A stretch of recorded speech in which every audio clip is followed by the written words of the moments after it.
નમસ્કાર અમારા વહાલા પેન્શનર મિત્રો, નિવૃત્ત કર્મચારી મિત્રો, ભાઈઓ તથા બહેનો, સ્વાગત છે આપ સૌનું આપણી આ યુટ્યુબ ચેનલ ભાવેશ મકવાણા ન્યૂઝમાં। તો પેન્શનર મિત્રો, આજના વિડીયોની અંદર આપણે વાત કરીશું તો સૌથી પહેલાં તો આજે જગન્નાથ ભગવાનની રથયાત્રા છે, તો રથયાત્રાની બધાને ખૂબ ખૂબ શુભકામનાઓ। તો 1995થી 2025 વચ્ચે નિવૃત્તિ પામેલ પેન્શનરો માટે આજરોજ તારીખ 16/7/2026ના રોજ કર્યો છે પેન્શનમાં વધારો જાહેર। તો પેન્શનર મિત્રો, કેટલો વધારો જાહેર કર્યો છે જેની આજના વિડીયોમાં આપણે ચર્ચા કરીશું।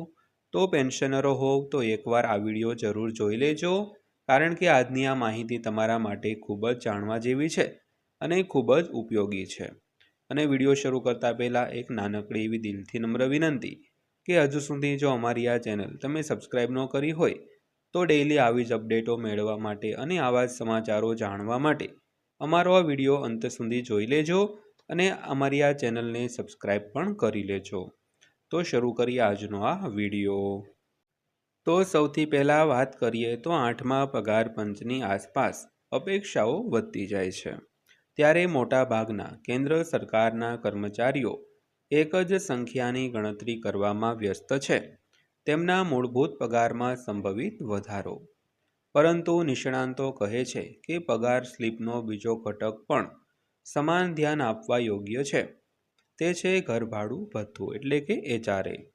તો HRA સીધા મૂળભૂત પગાર સાથે જોડાયેલ હોવાથી ફિટમેન્ટ ફેક્ટરમાં કોઈ પણ વધારો માસિક ભથ્થામાં નોંધપાત્ર વધારો કરી શકે છે। તો ખાસ કરીને મેટ્રો શહેરોમાં પોસ્ટ કરાયેલા કર્મચારીઓ માટે તો કમિશન દ્વારા ભલામણ કરાયેલ ફિટમેન્ટ ફેક્ટરના આધારે તફાવત દર મહિને હજારો રૂપિયા સુધી પહોંચી શકે છે। તો ખાસ કરીને હાલમાં દરેક કર્મચારી હોય કે પેન્શનર પોતાનો મૂળભૂત પગાર અને મૂળભૂત પેન્શન વધારવા પાછળ એમ કહેવાય કે ખૂબ જ આતુરતાથી રાહ જોઈ રહ્યા છે।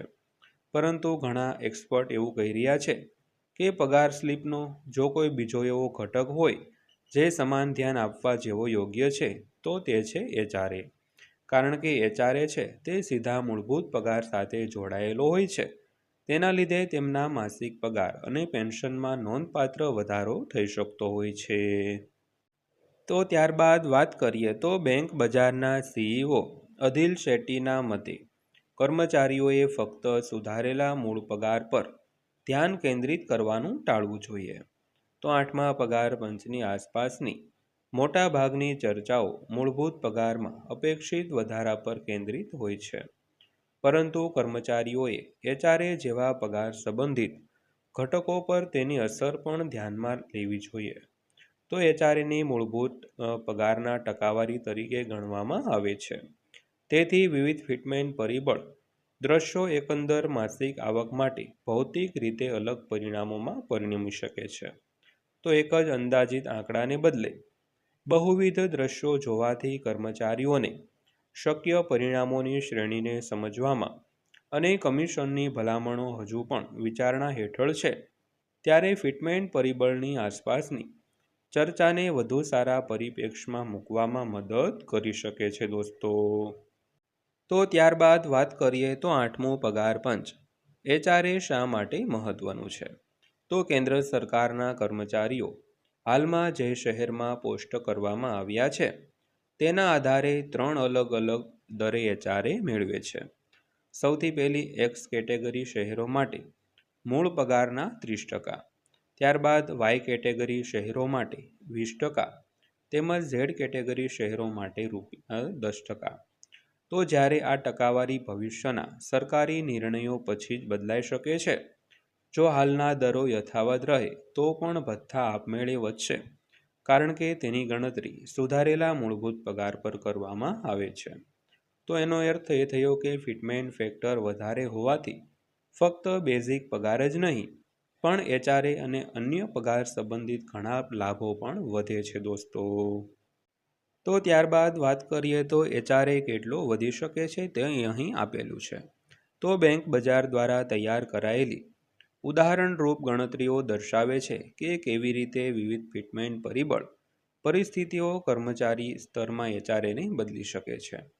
તો ફિટમેન્ટ પરિબળો માટે એચઆરએની ગણતરીઓની વાત કરીએ તો લેવલ 1 કર્મચારીને લો જો વર્તમાન મૂળભૂત પગાર 18,000 રૂપિયા છે તો 2 ફિટમેન્ટ ફેક્ટર પર સુધારેલ બેઝિક રૂપિયા 36,000 થાય છે, જે એક્સ કેટેગરી શહેરમાં એચઆરએ રૂપિયા 10,800 કરે છે. તો 2.28 પર બેઝિક પગાર રૂપિયા 41,040 થાય છે, જ્યારે એચઆરએ રૂપિયા 12,310 થાય છે.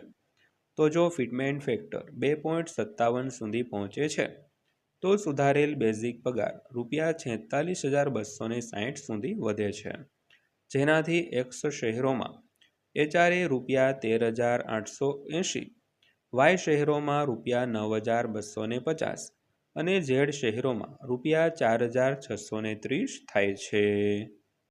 ત્યારબાદ વાત કરીએ તો લેવલ 10ના કર્મચારી માટે જેનો વર્તમાન મૂળભૂત પગાર રૂપિયા 56,100 છે તો જો 2 ફિટમેન્ટ ફેક્ટર હેઠળ સુધારેલ બેઝિક પગાર રૂપિયા 1.12 લાખ થશે, જે એક્સ શહેરોમાં રૂપિયા 33,660ના એચઆરએમાં રૂપાંતરિત થશે.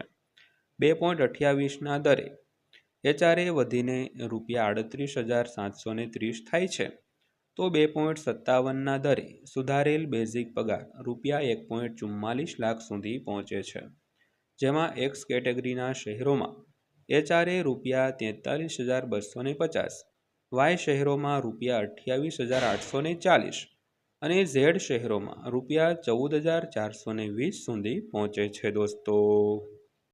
તો ત્યારબાદ જોઈએ તો ફિટમેન્ટ ફેક્ટર શા માટે મુખ્ય નંબર 1 છે. તો ફિટમેન્ટ ફેક્ટર એ નવા પગાર પંચ હેઠળ સુધારેલા મૂળભૂત પગારની ગણતરી કરવા માટે વપરાતો ગુણક છે. તો વધુ ગુણક મેળવવાથી પગાર વધુ મળે છે અને પરિણામે મૂળ પગાર સાથે જોડાયેલા ભથ્થા પણ ઊંચા મળે છે.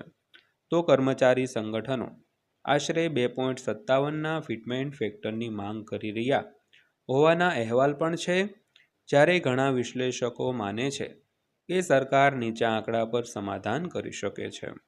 તો અહેવાલોમાં 2થી 2.57 સુધીની અનેક શક્યતાઓ પર ચર્ચા કરવામાં આવી છે, જો કે હજુ સુધી કોઈ અંતિમ નિર્ણય લેવામાં આવ્યો નથી. તો નાણાકીય પોર્ટલો દ્વારા પ્રકાશિત ઉદાહરણરૂપ સરખામણીઓ દર્શાવે છે કે આ પરિસ્થિતિઓ વચ્ચેનું અંતર નોંધપાત્ર હોઈ શકે છે, જે ઘરે લઈ જવાના પગાર અને લાંબા ગાળાના નિવૃત્તિ લાભો બંનેને અસર કરે છે દોસ્તો. તો ત્યારબાદ વાત કરીએ તો 8મું પગાર પંચ હજુ કંઈ અંતિમ નથી. તો સરકારે 8મા પગાર પંચની રચનાની જાહેરાત કરી છે, પરંતુ તેની ભલામણોની હજુ રાહ જોવાઈ રહી છે. તો ફિટમેન્ટ ફેક્ટર, સુધારેલા પગાર મેટ્રિક્સ અને એચઆરએ માળખું કમિશન તેમનો અહેવાલ રજૂ કરે અને અંતિમ નિર્ણય લે તે પછી જ સ્પષ્ટ થશે. તો ત્યાં સુધી પગાર કેલ્ક્યુલેટર અને એચઆરએ અંદાજો ઉદાહરણરૂપ રહે છે, જેમ કે અદિલ શેટ્ટી નિર્દેશ કરે છે કે કર્મચારીઓએ એક જ અંદાજિત પગારના આંકડા પર આધાર રાખવાને બદલે અનેક પરિસ્થિતિઓની તુલના કરવી જોઈએ. તો એચઆરએ સીધા મૂળ પગાર સાથે જોડાયેલ હોવાથી અંતિમ ફિટમેન્ટ પરિબળ માસિક ટેક હોમ આવકમાં અર્થપૂર્ણ ફરક લાવી શકે છે. તો અન્ય સુધારેલા ભથ્થાનો હિસાબ કરતા પહેલાં પણ દોસ્તો આ હતી આજની માહિતી પસંદ આવી હોય, વિડીયો સારો લાગ્યો હોય તો વિડીયોને એક લાઇક કરજો અને આવા જ વિડીયો જોવા માટે આપણી આ ચેનલ સબસ્ક્રાઈબ કરી લેજો. તો ફરીવાર પાછા મળીશું એક નવા વિડીયો સાથે, નવી માહિતી સાથે. ત્યાં સુધી સૌને જય હિન્દ, વંદે માતરમ.